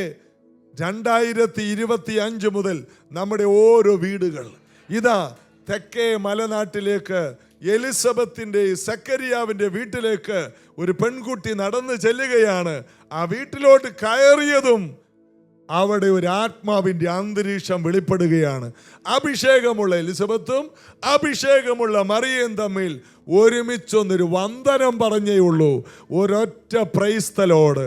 എലിസബത്തിന്റെ വയറ്റിൽ 6 മാസമായിട്ട് അനക്കമില്ലാതെ കിടക്കുന്ന ആ കുഞ്ഞ് ഉള്ളിൽ കിടന്ന് കുലുങ്ങുവാൻ തുടങ്ങി എന്നാണ് നമ്മൾ അവിടെ വായിക്കുന്നത്. അതായത് അഭിഷേകമുള്ളവർ തമ്മിൽ എവിടെ രണ്ടുപേർ ഐക്യമത്യപ്പെടുമോ അവിടെ ഒരു ചലനമുണ്ടാകും. ഇന്ന് ഈ ദിവസങ്ങളിൽ നിങ്ങൾ ഒരുമിച്ച് കൂടുന്നിടത്തൊക്കെ നിങ്ങളുടെ ഒരുമിച്ചുള്ള പ്രാർത്ഥനയ്ക്കകത്ത് വലിയ ചലനങ്ങളെ, ഇന്ന് വരെ കാണാത്ത വലിയ വിടുതലുകളെ കർത്താവ് കരുതി വെച്ചിട്ടുണ്ട്. ഈ വരുന്ന വേഴം, വെള്ളി, ശനി ദിവസങ്ങളിൽ കത്താത്തവർ വന്ന് കത്തിയേക്കണം, ചലിക്കാത്തവർ വന്ന് ചലിച്ചേക്കണം. ചലിക്കാത്ത ഉദരങ്ങളിൽ ചില ചലനമയക്കുവാൻ കർത്താവിന് വലിയ പദ്ധതിയുണ്ട്. ചലിക്കാത്ത ചില ഉദരങ്ങളിൽ ആരോടൊക്കെയോ ദൈവാത്മാവ് ഇടപെടുന്നു. ചലിക്കാത്ത ചില ഉദരങ്ങളിൽ വലിയ ചലനമയക്കുവാൻ, അഭിഷേകമുള്ളിടത്തേക്ക് കടന്നു വരുവാൻ പരിശുദ്ധാത്മാവ് പറയുന്നു. ഹല്ലേലൂയ. ശകരബകര സദര. വലിയ ചലനങ്ങൾ. ആമേൻ. മറിയയും എലിസബത്തും ഒരുമിച്ച് കൂടിയപ്പോൾ അവിടെ ഒരു ആത്മാവിൻ്റെ പകർച്ചയുണ്ടായി. ഇതുപോലെ ആത്മപകർച്ചയുള്ള ഒരു കൂട്ടമായിരിക്കണം എന്നും ദൈവസഭ. അഭിഷേകമുള്ള നമ്മൾ തമ്മിൽ കാണുമ്പോൾ അവിടെ ഒരു പകർച്ചയുണ്ടാകണം. നമ്മുടെ പ്രാർത്ഥനകളിലെല്ലാം ഒരു പകർച്ചയ്ക്കായിട്ട് കടന്നു വരണം. ഇനി മുതൽ വെറുതെ വചനം കേൾക്കാൻ വരരുത്, പകർച്ചയ്ക്ക് വേണ്ടി കടന്നു വരണം. എലിസബത്തും മറിയയും തമ്മിൽ ഒരുമിച്ച് കൂടി അവിടെ വലിയ വലിയ പകർച്ചയുണ്ടായി. നാലാമത്തെ കാര്യം, വാഗ്ദത്തമുള്ളവളെ ആര് വന്ദിച്ചു? മറിയ എലിസബത്തിനെ പോയി എന്ത് ചെയ്തു? വന്ദിച്ചു. എലിസബത്തിന് എന്തുണ്ട്? വാഗ്ദത്തമുണ്ട്. വാർദ്ധക്യത്തിൽ നീ ഒരു കുഞ്ഞിനെ പ്രസവിക്കും, അവന് യോഹന്നാൻ എന്ന് പേരിടണം. അപ്പൊ വാഗ്ദത്തങ്ങൾ ഉള്ളവർ തമ്മിൽ ഒരുമിച്ച് അങ്ങോട്ടും ഇങ്ങോട്ടും ബഹുമാനിച്ചാൽ, വാഗ്ദത്തമുള്ളവർ അങ്ങോട്ടും ഇങ്ങോട്ടും പരസ്പരം ബഹുമാനിക്കുകയും കൈകോർക്കുകയും പ്രാർത്ഥിക്കുകയും ചെയ്യുമ്പോൾ അവിടെ വലിയ ദൈവപ്രവൃത്തി ഉണ്ടാകും. വാഗ്ദത്തമുള്ളവർ ചേർന്ന് ഒരു ഹല്ലേലൂയ പറഞ്ഞേ, വലിയ ദൈവപ്രവൃത്തികൾ അവിടെ ഉണ്ടാകും. അഞ്ചാമത്തെ കാര്യം, ലൂക്കോസ് 1:46 അപ്പോൾ മറിയ പറഞ്ഞു, എൻ്റെ ഉള്ളം കർത്താവിനെ മഹത്വപ്പെടുത്തുന്നു. ഉള്ളം കൊണ്ട് കർത്താവിനെ സ്തുതിക്കുന്നവർ വാഗ്ദത്തങ്ങൾ കാണും. ഉള്ളം കൊണ്ട് ഹൃദയപൂർവ്വം കർത്താവിനെ ഈ ദിവസങ്ങളിൽ സ്തുതിക്കണം. ഈ വർഷം തീരാറായി, എനിക്ക് അങ്ങനെ കാണാൻ കഴിഞ്ഞില്ല, എൻ്റെ ജീവിതം വെറുതെ ആയോ, എൻ്റെ ജീവിതം ഇരുട്ടിലാണോ? അല്ല, എന്നെ വിളിച്ച ദൈവം നല്ലവനാണ്. ഉള്ളം കൊണ്ട് കർത്താവിനെ സ്തുതിക്കുന്നവർ, വെറും അതരം കൊണ്ടല്ല, ഹൃദയം കൊണ്ട് ദൈവത്തെ സ്തുതിക്കുന്നവരുണ്ടെങ്കിൽ കൈകളടിച്ച് ദൈവത്തിന് മഹത്വം കൊടുത്തേ. എൻ്റെ ഉള്ളം, ഇതൊരു സത്യമാണ്, ഇതൊരു യാഥാർത്ഥ്യമാണ്. ക്രിസ്തീയ ജീവിതം എന്ന് പറയുന്നത് ഒരു പരാജയമല്ല. ഞാൻ ഇറങ്ങിത്തിരിച്ചത് വെറുതെയല്ല. മറിയക്ക് പറയാനുണ്ട്, ഞാൻ ഇറങ്ങിത്തിരിച്ചത് വെറുതെയല്ല. ഞാൻ എടുത്ത തീരുമാനം വെറും പരാജയമല്ല. എൻ്റെ കണക്കൂട്ടലുകളൊന്നും തെറ്റിയിട്ടില്ല. എൻ്റെ ഉള്ളം കർത്താവിനെ മഹത്വപ്പെടുത്തുന്നു. എന്നെ വിളിച്ച ദൈവം വിശ്വസ്തനാണ്. എന്നോട് വാക്ക് പറഞ്ഞവൻ പാലിക്കും. എൻ്റെ ദൈവം വലിയവനാണ്. എൻ്റെ ദൈവം മതിയായവനാണ്. എൻ്റെ ദൈവം വിശ്വസ്തനാണ്. എൻ്റെ ദൈവം ആരംഭിച്ചത് അവൻ ഭംഗിയായി പൂർത്തിയാക്കും. അവൻ എന്നിൽ നല്ലൊരു പ്രവൃത്തി ആരംഭിച്ചു, അത് പൂർത്തിയാക്കും. കൈകളെ തട്ടിക്കൊണ്ട് അതിനെ അങ്ങോട്ട് സ്വീകരിച്ചേ. എൻ്റെ ദൈവം അത് പൂർത്തിയാക്കും. എല്ലാവരും ഒന്ന് പറഞ്ഞേ, എന്നിൽ ആരംഭിച്ച പണി എൻ്റെ ദൈവം പൂർത്തിയാക്കും. ഫിലിപ്പിയർ 1:4 നിങ്ങളിൽ നല്ല പ്രവൃത്തി ആരംഭിച്ചവൻ. മറിയയിൽ ഇപ്പോൾ ഒരു നല്ല പ്രവൃത്തി ആര് ആരംഭിച്ചു? ദൈവം ആരംഭിച്ചു. അവൾക്ക് പറയാനുള്ളത് അവനത് നിർവഹിക്കും. അതുകൊണ്ടാണ് ക്രൂശിൽ കിടക്കുമ്പോൾ യേശു യോഹന്നാനെ നോക്കിയിട്ട് പറയുന്നുണ്ട്, യോഹന്നാനെ ഇതാ നിന്റെ അമ്മ, സ്ത്രീയെ ഇതാ നിന്റെ മകൻ. യേശു ആർക്കും കടക്കാരനല്ല. മറിയ യേശുവിനെ ഈ ഭൂമിയിലേക്ക് വരുവാൻ, രാജാവിനെ ഈ ഭൂമിയിലേക്ക് വരുവാൻ സ്വന്തം ജീവിതം കൊടുത്തപ്പോൾ ഇതാ മറിയയുടെ ഉള്ളിൽ യേശു ക്രൂശിൽ കിടന്ന് പിടയുമ്പോൾ മറിയയുടെ ഉള്ളം പിടയുകയാണ്. കാരണം യേശു പോകുന്നിടത്തെല്ലാം യേശു മറിയെ കൊണ്ടുപോകുമായിരുന്നു. അതുപോലെയാണ് കരുതിയിരുന്നത്, അതുപോലെയാണ് യേശു സ്നേഹിച്ചത്. എന്നാൽ മറിയക്ക് വേറെ മക്കളുണ്ട്, യാക്കോബ്, യോസെ, യൂദ, ശീമോൻ.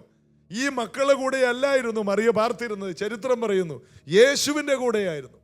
യേശു കഫർനഹൂമിൽ വാടകയ്ക്കെടുത്ത വാടക വീട്ടിൽ മറിയ ഉണ്ടായിരുന്നു. എന്നാൽ യേശു മരിക്കാൻ പോവുകയാണ്. ആ സമയത്ത് മറിയയുടെ ഉള്ളം, നിന്റെ ഹൃദയത്തിലൂടെ ഒരു വാള് കടക്കും എന്ന് ശിമയോൻ പറഞ്ഞ പ്രവചനം മറിയ ഓർത്തു. എനിക്കിനി ആരുണ്ട്? എന്നാൽ യോഹന്നാൻ പത്രോസിനെ ഏൽപ്പിച്ചില്ല. കാരണം ഏൽപ്പിക്കാൻ ആള് ആട് കിടന്നിടത്ത് പൂടയില്ലെന്ന് പറഞ്ഞ പോലെ പത്രോസ് ഓടിക്കളഞ്ഞു. ശിഷ്യന്മാരാരുമില്ല. കുരിശിൻ്റെ അരികിൽ ഒരേ ഒരാളുള്ള ആര്? യോഹന്നാൻ മാത്രമേ ഉള്ളൂ. മാത്രമല്ല യേശുവിൻ്റെ എല്ലാ ശിഷ്യന്മാരും രക്തസാക്ഷികളായി. എന്നാൽ യോഹന്നാൻ മാത്രമാണ് വാർദ്ധക്യം വരെ എത്തിയത്. ആരുടെ കയ്യിൽ മറിയെ ഏൽപ്പിക്കാമെന്ന് യേശുവിനെ അറിയാം. യോഹന്നാന്റെ കയ്യിലോട്ട് കൊടുത്തു. മറിയയുടെ ജീവിതകാലം മുഴുവനും വളരെയധികം സംരക്ഷണം കിട്ടാൻ പറ്റിയ ഒരു സ്ഥലത്തോട്ട് മറിയെ ഭദ്രമായി ഏൽപ്പിച്ചിട്ടാണ് യേശു പ്രാണനെ വിടുന്നത്. എത്ര പേർ ചേർന്ന് ദൈവത്തെ സ്തുതിക്കും? അതാണ് കർത്താവിൻ്റെ കരുതൽ. നീ കർത്താവിന് വേണ്ടി നിന്റെ ജീവിതം കൊടുത്താൽ നിന്റെ അവസാന നിമിഷം വരെ കർത്താവ് നിനക്ക് വേണ്ടി പ്രവർത്തിച്ചിരിക്കും. കൈകളെ തട്ടി അതിനെ സ്വീകരിച്ച് ഹർഭാല രഗടഗജഗസിയാര. നിന്റെ വാർദ്ധക്യം പോലും നിനക്കൊരു പരാജയമാകില്ല. യേശുവിന് വേണ്ടി ജീവിതം കൊടുത്ത മറിയ ഏറ്റവും ഒടുവിൽ പറയുന്നൊരു വാക്കുണ്ട്, ഭൂമിയിലുള്ള സകലരും എന്നെ ഭാഗ്യവതി എന്ന് പറയും.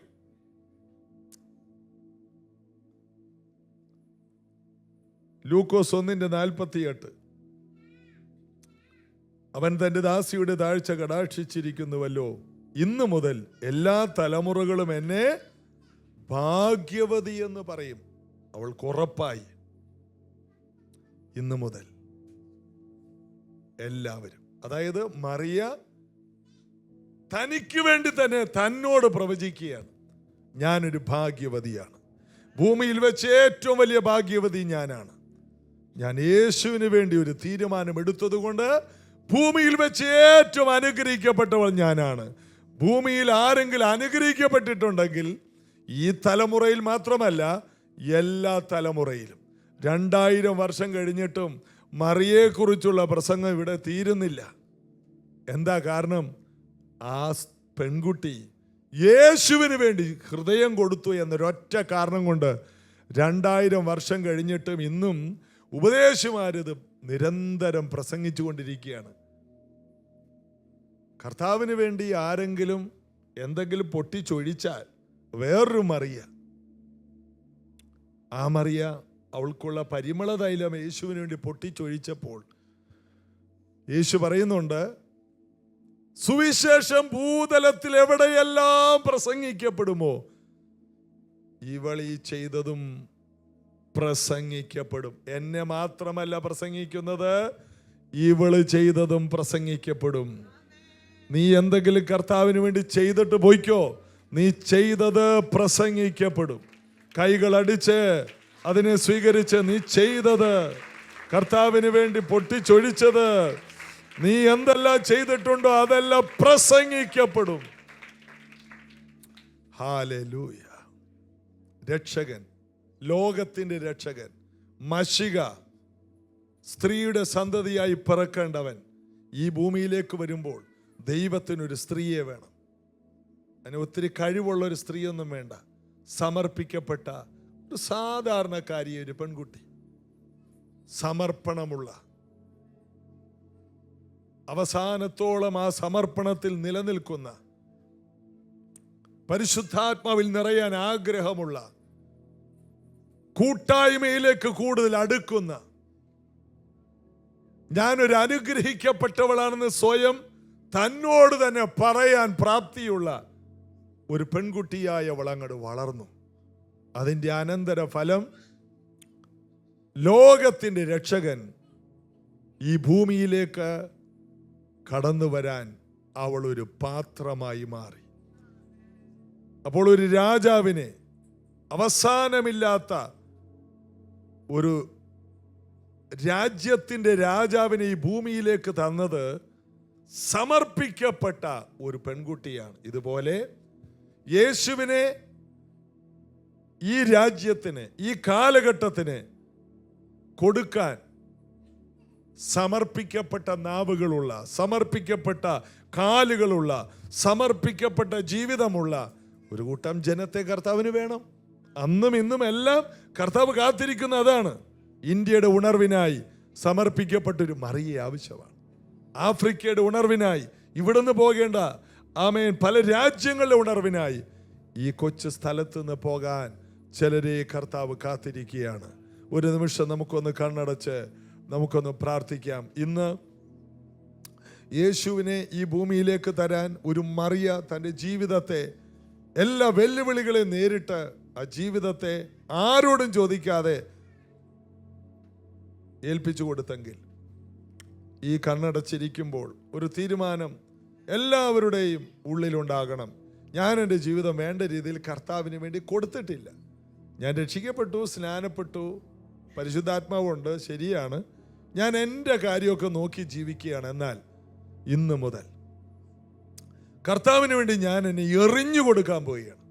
ഒരു അസാധാരണമായ ജീവിതത്തിന് വേണ്ടി ഞാൻ എന്നെ എറിഞ്ഞു കൊടുക്കാൻ പോവുകയാണ്. അങ്ങനൊരു സമർപ്പണം യേശുവിൻ്റെ ജനനത്തെയൊക്കെ ചിന്തിക്കുന്ന ഈ ആഴ്ചയിൽ നമ്മുടെ ഉള്ളിൽ നിന്ന് പൊങ്ങി വരുമെങ്കിൽ ഇന്ന് വരെ കാണാത്ത വലിയൊരു ദൈവപ്രവൃത്തി ഈ ഇരിക്കുന്ന എല്ലാ വീടുകളിലും എല്ലാ വ്യക്തികളും കാണും. അസാധാരണ അഭിഷേകവും അസാധാരണമായ ദൈവിക ഇടപെടലുകളും ദൂതന്മാർ ഇറങ്ങി വരുന്നതും സൂപ്പർ നാച്ചുറലായിട്ടുള്ള പല കാര്യങ്ങളും ഇന്ന് വരെ കാണാത്ത വ്യക്തികൾ നിങ്ങളുടെ വീടുകളിൽ, നിങ്ങളുടെ മുറിയിൽ, നിങ്ങളുടെ ജീവിതത്തിൽ, നിങ്ങളുടെ യാത്രയിൽ എല്ലാം അസാധാരണമായ കാര്യങ്ങൾ, എൻകൗണ്ടറുകൾ അനുഭവിക്കാൻ പോവുകയാണ്. അങ്ങനെ വിശ്വസിക്കുന്നവരുണ്ടെങ്കിൽ ഒന്ന് എഴുന്നേറ്റ് നിൽക്കാം. നമുക്ക് വിശ്വസിച്ചുകൊണ്ടൊന്ന്, ഈ എഴുന്നേൽക്കൽ വെറുതെ എഴുന്നേൽക്കലല്ല, വിശ്വസിച്ചുകൊണ്ടൊന്ന് എഴുന്നേൽക്കുക. വിശ്വസിച്ചുകൊണ്ട് ഈ കാലഘട്ടത്തിൽ ഞാനാണ് മറിയക്ക് പകരം നിൽക്കുന്നത്. ഞാൻ മുഖാന്തരം യേശു വാഴും. ഞാൻ മുഖാന്തരം യേശു ഈ ദേശത്ത് പ്രവർത്തിക്കും. ഞാൻ മുഖാന്തരം യേശു ചലിക്കാൻ പോവുകയാണ്. ഞാൻ മുഖാന്തരം യേശു ഈ ദേശത്ത് വെളിപ്പെടാൻ പോവുകയാണ്. ഞാൻ മുഖാന്തരം യേശുവിൻ്റെ നാമം ഉയരാൻ പോവുകയാണ്. ഞാൻ മുഖാന്തരം യേശുവിൻ്റെ പ്രവർത്തികൾ വർദ്ധിക്കാൻ പോവുകയാണ്. ഞാൻ മുഖാന്തരം ഇരുണ്ട കാലഘട്ടം എന്ന കാലഘട്ടം മാറാൻ പോവുകയാണ്. ഞാൻ മുഖാന്തരം ഗലീല എന്ന പ്രദേശം മുഴുവൻ സൗഖ്യമാകാൻ പോവുകയാണ്. ഞാൻ മുഖാന്തരം കഫർനഹൂം സൗഖ്യമാകാൻ പോവുകയാണ്. ഞാൻ മുഖാന്തരം നസറേത്ത് സൗഖ്യമാകാൻ പോവുകയാണ്. ഞാൻ മുഖാന്തരം യെരുശലേം വിടുവിക്കപ്പെടാൻ പോവുകയാണ്. കാരണം ഞാൻ യേശുവിനെ ഈ ലോകത്തിലേക്ക് ആമേൻ കൊടുക്കാൻ പോവുകയാണ്. ഞാൻ മറിയെ പോലെ ഞാനത് ചെയ്യാൻ പോവുകയാണ്. എന്നോട് ചേർന്ന് ഒന്ന് ഏറ്റുപറയാമോ? രണ്ട് കൈയും ആമേൻ നെഞ്ചിലേക്ക് വെച്ചിട്ട് ഈ കർത്താവിൻ്റെ സന്നിധിയിൽ ഒരു ഹൃദയപൂർവം ചില വാക്കുകൾ നമുക്കൊന്ന് പറയാം. യേശുവേ, മറിയയെ പോലെ ബേത്ലഹേമിൽ യേശുവേ അങ്ങേക്ക് ജന്മം തന്ന ആ മറിയയെ പോലെ ഇന്ന് ഞാൻ എൻ്റെ ഹൃദയത്തെ ഹൃദയപൂർവം അങ്ങേക്ക് തരുന്നു.